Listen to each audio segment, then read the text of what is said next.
The other day we were discussing our window grill project and the need to forge a tenon on the end of a bar, and we discussed the basic steps in forging the tenon and the tooling required, but we didn't go into any detail about making the tooling. We'll start looking at the tooling required to forge the tenon so that we have a tenon that fits nicely and shoulders up against our rail here. And that first tool is a butcher. Now, a butcher is a type of a hardy tool. It's very similar to a straight-sided cutoff hardy. It just doesn't have a sharp end. So here we have a very crude drawing of a butcher, which would be this tool, and it's just a bottom butcher. There are top butchers and handheld butchers and things like that, but this is all we need for our project. The square shank fits in the hardy hole just like any other hardy tool would, and it slopes up with a straight side, and then this top is angled and it's nearly sharp at the point. And by driving a bar down over it, you can create a very nice shoulder. So typically this is the sort of thing you get when you use a butcher tool. And you have to work all four sides and do one at each time.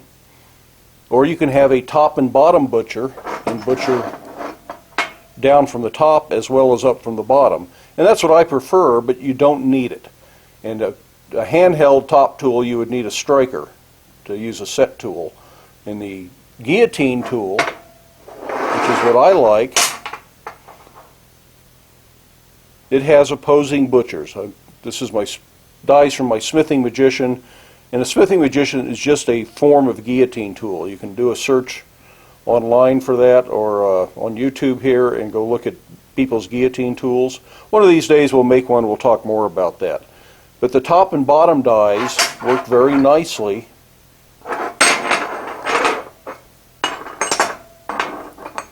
for forming a shoulder like this. And it's really, in my mind, the ideal, but not everybody's going to have a guillotine tool available or a striker for a top tool, so we're not going to present this project that way. We're going to do the grill with just a bottom butcher. Now, a butcher does not have to do all four sides, nor does it have to be for a tenon like this. If I were making a finial on the end of a hinge, I frequently will butcher in from the other side so that I can taper this bar back for the hinge and leave a section for the finial. It's just used to create a shoulder and isolate two different parts of the forging, nothing more. Now this is the butcher we used the other day for our little tenoning demo. I think this is way too steep. This is a little bit over 45 degrees. It doesn't work very well. This butcher for the Smithing Magician works much better, and it is a 70-degree angle. So I think a 70-degree angle is ideal, and that's what we will aim for as we make a butcher. And that's probably fairly similar to this.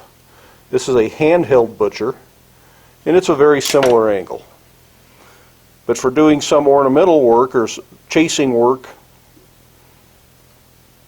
you'll often need a handheld butcher, and they come in quite handy.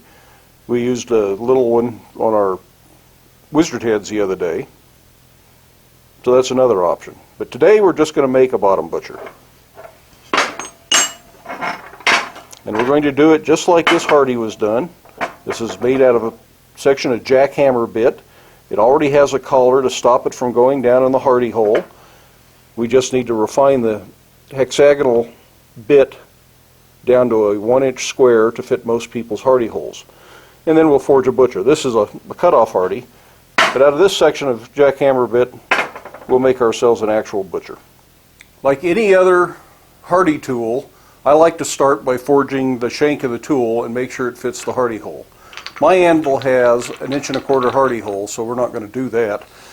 We're going to make this fit most anvils out there. So I've got an insert plate that reduces my hardy hole to a 1-inch hole, and we'll make this fit that. Be much easier. So let's get it hot. So our first task is just to square this up. Try not to hit your shoulder.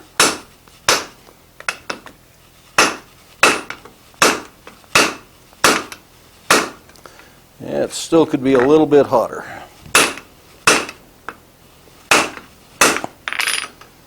But we're getting closer. Now, one reason I'm working this just a tad bit cold, because I'm trying to keep this in from heating up too much. And I will explain to you why that is here in just a second. For some reason this had a notch out of it previously.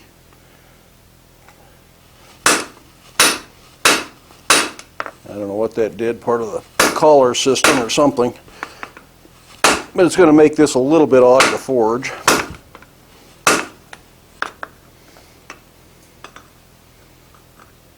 But we're getting very close. I can almost get that in that square hole now. And it's okay to taper the shank in just a little bit.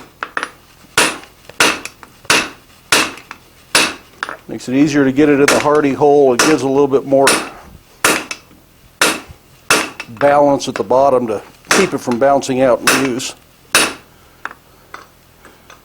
Very close. Little short thing's hard to hold on to.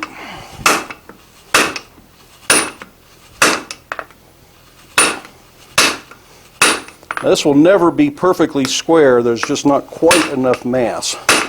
And that's okay.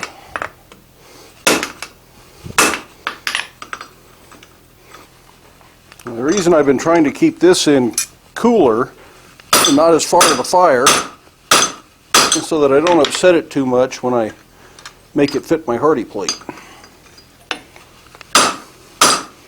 I'm going to go around all four sides just in case there's some oddity here. I know that's going to shoulder up very nicely in this plate and be easy to work with. So there's our square shank, a nice shoulder on it. It radiuses a little bit because my plate radiuses, and that's why I work all four sides, and it'll custom fit to your hardy hole that way. So the next thing to do is going to be turn this around, and we're going to draw out the actual tool part. Now this is a shock resisting tool steel. It doesn't want to move. Make sure your square shank is in line with the face. I've made that mistake before. And I want to do all my tapering from one side.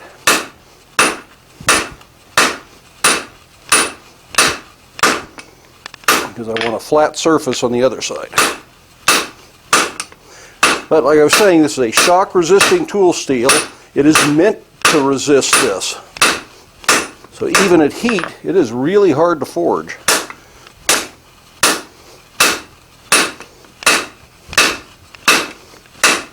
So the hotter you can work it, the better. But steels like this also can fall apart at extreme high heats. They have a much lower working range than mild steel does. So there's a fine line. My heat treating app says do not forge below 1600 or above 2100. So that's right from the manufacturer. Straightening that out a little bit.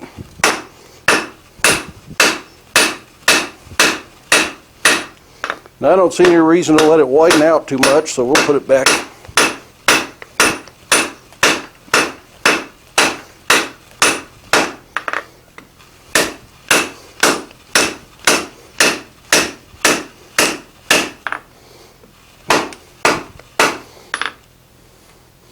Now, keeping this straight is clearly becoming a problem.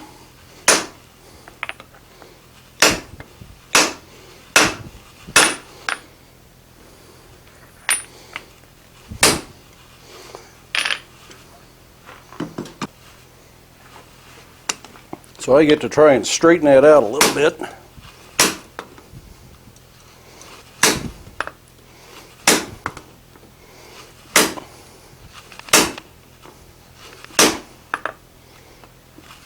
Way better if you don't let it get off in the first place.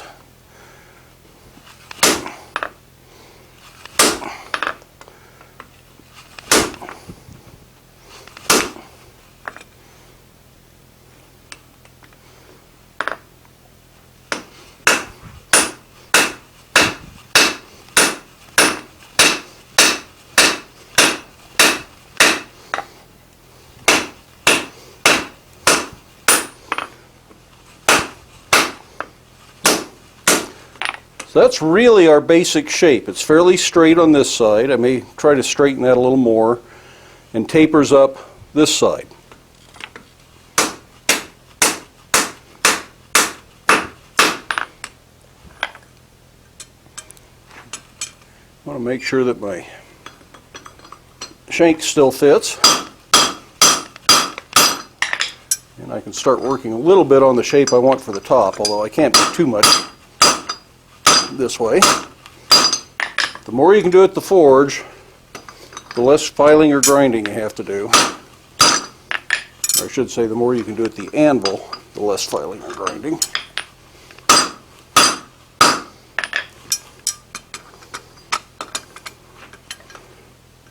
So it's getting much closer to what we want. It's really got the shape up there very nicely now. I'm impressed with how well that worked. So just a last little touch-up.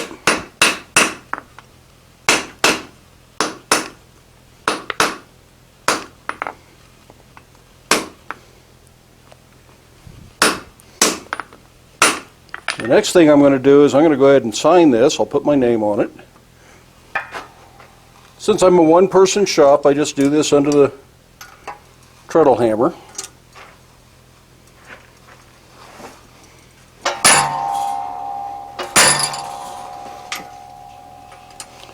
I sign my last name, and then I have a bear paw print. People have asked about these touch mark stamps. I buy mine from Henry A. Evers. They're available online. They sometimes go by the name Evers Stamp. And I have a set of just plain old number and letter stamps. I think right here I'm marking it S2 because I believe that this is S2 tool steel or something very comparable.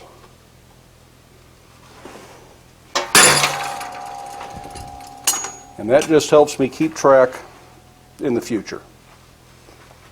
Now I'm going to put this in the vermiculite and let it cool overnight as slowly as I can.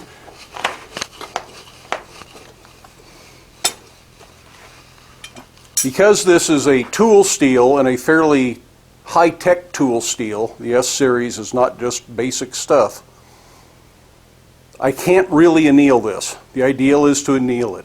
The annealing procedure probably takes about 8 to 12 hours of very precise heating and slow cooling in a thermostatically controlled oven. And I just can't do that. My heat treat oven, one, is on the fritz again, and two, just doesn't have a computerized controller, so I would have to come up here every hour throughout the night and lower the temperature 50 degrees until it gets down to 1,000 degrees or whatever the formula for S2 tool steel is. Now, why do I believe this is S2 tool steel? I have tested these bits. I got all these jackhammer bits from the same place a number of years ago, and I cut a little piece off, and I heated it up, and I let it air cool. And it did not air cool, or air harden. It was plenty soft, easy to file, easy to bend, not even close to being hard by air cooling. But not as soft as if it had been annealed, so that's still not annealing. I did it again. I oil quenched it. It's pretty tough stuff, oil quenched, but it doesn't hold an edge. It doesn't stay as good as you would like it to. And I thought at that time that all S-series steels were air or oil hardening steels, but after doing a little research I found out that S2 is a water or brine hardening steel. So I did another test and I water hardened it. I'm pretty happy with the way these turn out water hardening. Your jackhammer bits, if that's what you're using, may be different. So do the tests on, you just need to cut off a little piece with an angle grinder with a cutoff disc or chop saw or whatever you've got. Cut it off on a Hardy if that's all you got, and just test it. Or test one end of the bit, and then, because you may be shocking that end of the bit unnecessarily with the repeated hardenings, cut it off before you forge your tool and throw that part away. Whatever works for you, but don't take my word they're S2. They may not all be the same. But I'm pretty happy with the way these work water quenching, so that's what we'll do, but I'm going to let it cool overnight. Then we're going to grind it, or file it if all you have is a file. If you're going to do that, I would hot rasp it first, and I did a video a little while ago on hot rasping. I'll try to put a link up here. And look at about hot rasping. You can hot rasp it, then cool it slowly, then harden it, then temper it, and it'll be a lot easier to work with that way. But we'll be back in the morning for me, and in just a few seconds for you because of the magic of video.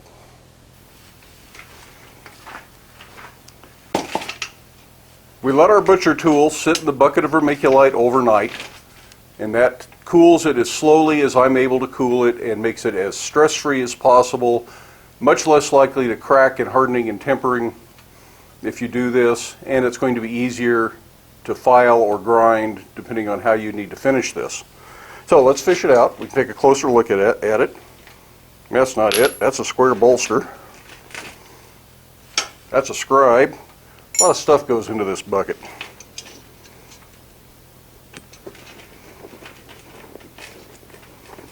I know it's in here. Center punch. There it is. One butcher. The bolster with a square hole is for another project that I need to punch square holes in, so we'll set it aside and not worry about it. The center punch and the scribe will actually be part of the giveaway, so that'll be one of the prizes most likely. But we're concerned with our butcher, which is covered with vermiculite dust, needs to be cleaned off. When you buy vermiculite, check to see that it's certified asbestos free, because some of this stuff is often mined where they have asbestos, and you want to get the asbestos free stuff. In Colorado, I don't think they can sell the stuff that has asbestos in it, so we're pretty safe. So here is our butcher tool. This is still considerably rough, and it's going to need some refining before it is a good, useful tool. But it's very close. We did a good job of forging it as close to size as you can really forge it. There always needs to be a little bit of stock removal, at the very least, to get it prepped after hardening and tempering. If you're in a non-electric shop, or if you just don't want to use power tools or don't own power tools, you can hot rasp. You would have done this yesterday before we put it in the vermiculite, and get it as close as you can, rasping it at high heat. It needs to be done at pretty close to a forging heat, because this S7 gets really tough as it starts to cool down, or S2. Anyways, tool steel gets very difficult to hot rasp as it cools. If you don't want to hot rasp, or you took the time to hot rasp and now you need to refine it just a little bit more, if it slow cools, you should be able to use a file. You can put it in a vise and you can file this. And that does file. So it's soft enough. You can do all of this cold in the vise with an assortment of files. One big coarse flat file is probably all you need, but having a half round is kind of handy. I've got power tools, so I'm going to put this in the vise, and we're going to grind it with an angle grinder. Typically I would take this to the belt grinder, but I know that's really a step up in tooling, and most folks watching these videos probably don't own a belt grinder and may never own a belt grinder, so I'm going to try to avoid making it the main tool for a lot of this stuff. So we'll use an angle grinder to shape this. So I'm just going to start with a hard wheel in the angle grinder and get the forged scale off of it, see if there's anything that really needs to be reshaped or if it just needs to be cleaned up. Remember, safety glasses, respiratory protection, and ear protection.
So after the hard wheel, I'm just going to finish this up with a flap disc.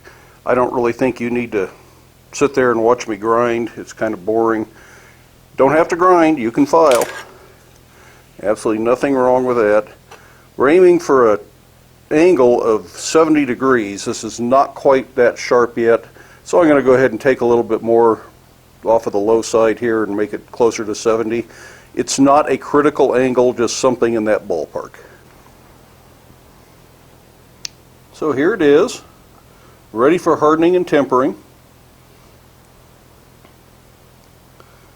It's all been cleaned up. I took it down to a 220 grit finish, and this will be just a fine butcher for creating tenons on. Pretty close to that 70-degree angle. This is way better than the one that I showed the other day that was welded up out of a piece of just sawn cut with too steep an angle.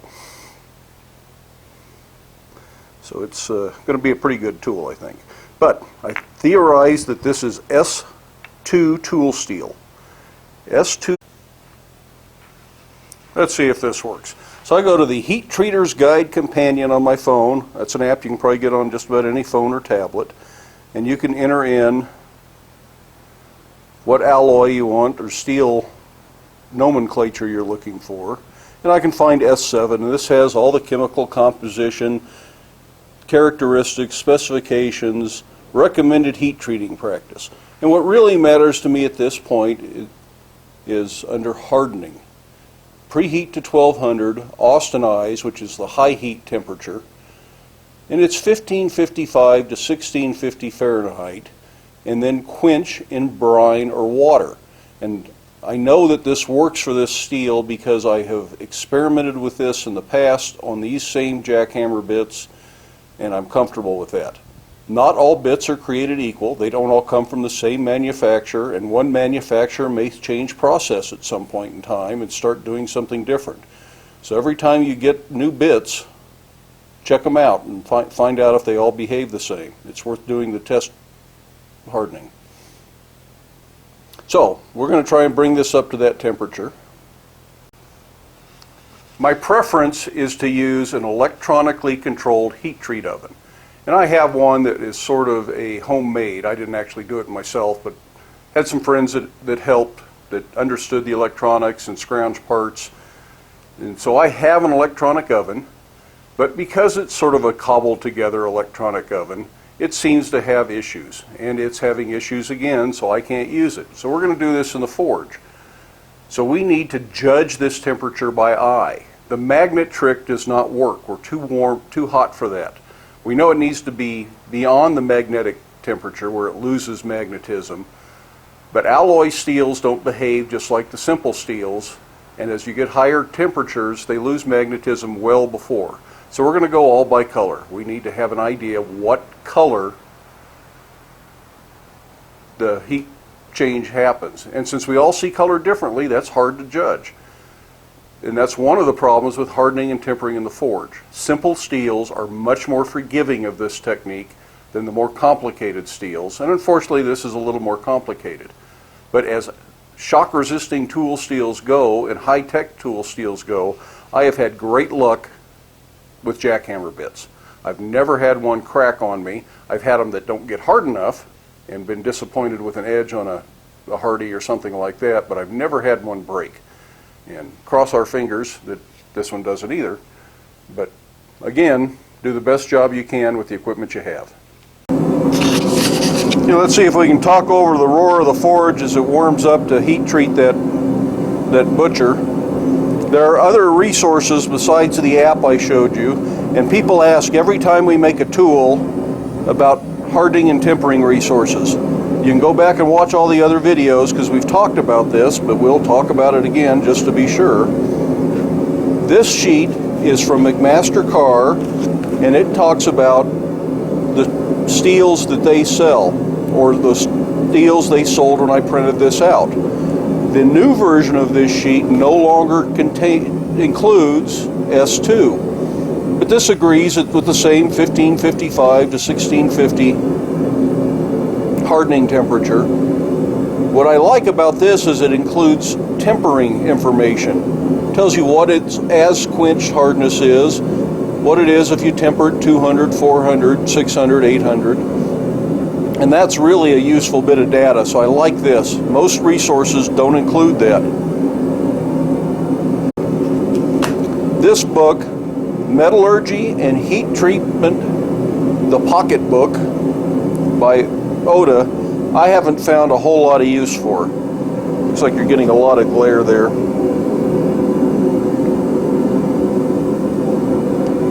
But it does have this nice color chart on the front. We know we want to heat this into the roughly 1600 degrees is right in the middle. So we can kind of look, and we're starting to get into the low end of forging temperatures. So this is where we want to be. This is that dull orange. We're not in the red range. We're just starting the orange range, but we're not in the high orange range. So that actually is a very useful thing right there on the cover of that book. Which is the other resource that is highly recommended is William E. Bryson's Heat Treatment, Selection, and Application of Tool Steels. This has a lot of really good information on it, and it also has a very similar chart in the back that has 1550 and 1650, so that's as it transitions from red to orange. Like I say, we perceive colors differently because of the light of the forge and the way our eyes work and the light in the shop, so you can't go by this 100%, but for this technique it's about the best we have to go on. And of course Bryson doesn't include S2 in their list of shock hardening tool steels. They have S1, S5, and S7. And the S1 and S5 are oil quench, and S7 is air quenching. So they don't have a water quenching S-series tool steel listed. So sometimes you got to use a lot of different resources to get the information you want. Now you really want to bring things like this up to temperature fairly slowly. You want the heat to be all the way down to the core. You don't just want to harden the surface or create stress risers because you've hardened it unevenly. So you need the whole tool to be hot. So I'm just going to put it in the forge that's hot, and I'm going to cycle the forge on and off every couple of minutes to keep it at a reasonable temperature and try to get this up as slowly as I can. It's, again, difficult in the forge. Love the electronic oven when it's working right. I'm probably going to spend $2,000 and buy a new electronic oven because I personally believe for my shop that is an important thing to have. I like working with S7 tool steel. I occasionally use H13, and being able to precisely heat treat those matters. But on a bigger scale, I make axes, adzes, and carving tools for woodworkers, and I need to be consistent. Guessing at heat treating temperatures means that one tool might be excellent, the other tool not as good. Still a good tool, but not as good as it could be because my heat treat is never exactly the same one day to the next, judging color by eye. The heat treat oven is exact. You can get exact soak times at the 1200 degree soak temperature for the 5 to 20 minutes depending on the steel. You can set it for the exact temperature for the hardening and leave it at that temperature for however long the guides say you should leave it at that temperature, and control your heat treat very precisely with an electronic oven. You just can't do that in the forge. Now, I'm not trying to sell you an electronic oven. Most blacksmiths don't need it. Blacksmiths have been hardening and tempering in the forge for thousands of years, and if you're using simple tool steels, 10 series tool steels, 1045, 1075, 1085, W1 and even O1 are pretty forgiving steels to harden in the forge. If you get them a little bit too hot, a little too cold, you can still get pretty decent results. Most people overheat their steel. It increases the grain structure and means they just aren't as fine and refined a tool as it could be. Still a functional tool. So we're going to turn this back on again, see if there's still enough heat to make it light.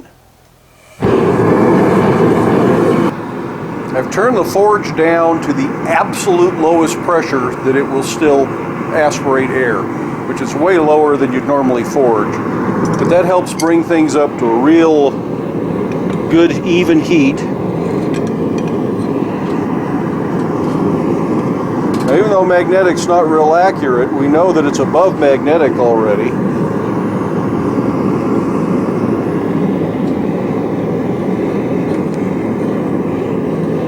So I just want it just to barely start to look orange.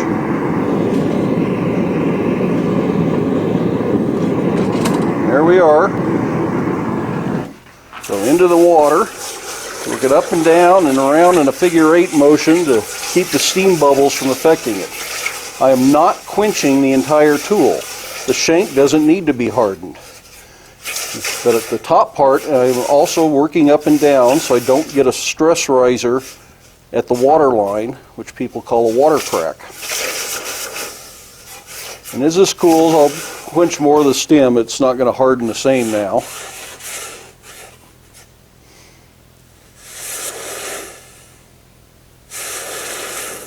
I am not a metallurgist. I am a blacksmith. Most metallurgists probably cringe at the way blacksmiths harden and temper their tools. But I have an associate, a friend, who is attending the Colorado School of Mines and studying metallurgy. And Stuart, if you're watching, maybe we should do a video sometime and you can discuss heat treating way better than I can. Just an idea.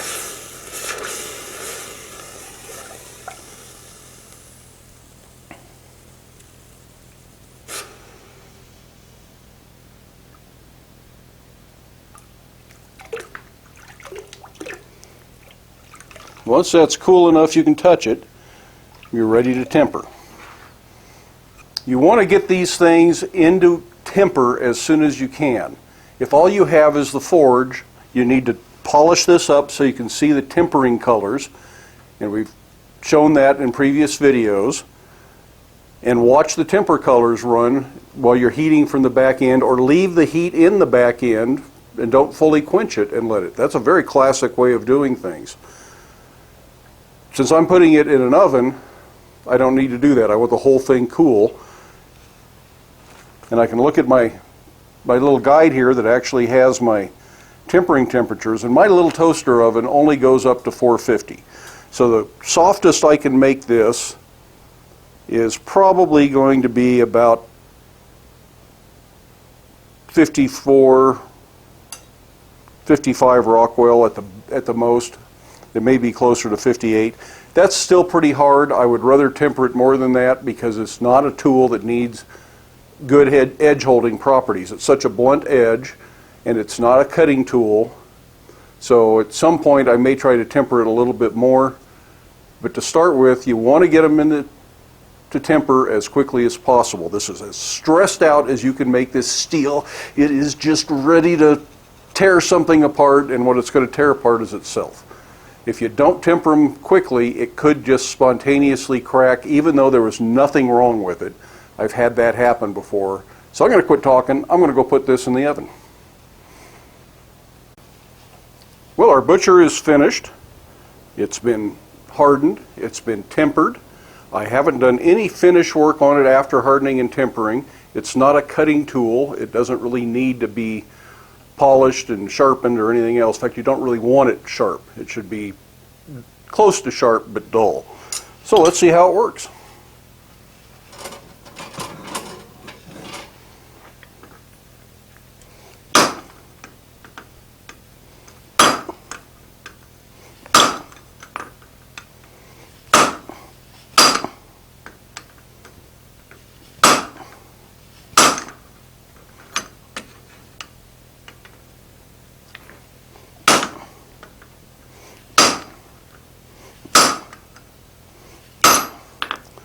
You'll need to work around all four sides with a bottom butcher only type setup.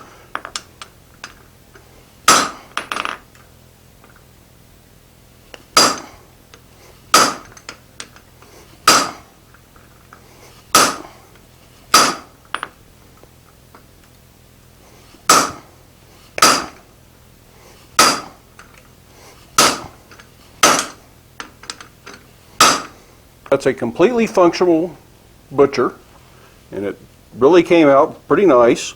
You can notice that I had a little trouble getting things lined up when I was forging. So you need to do a good layout job to make sure you can find it. Once you flip it over, it's hard to see your mark. It might pay to work somewhat from the side so you can look under there and see what you're doing, or to lay it out cold with a silver pencil and then put a little chisel mark in there so you can index that chisel mark.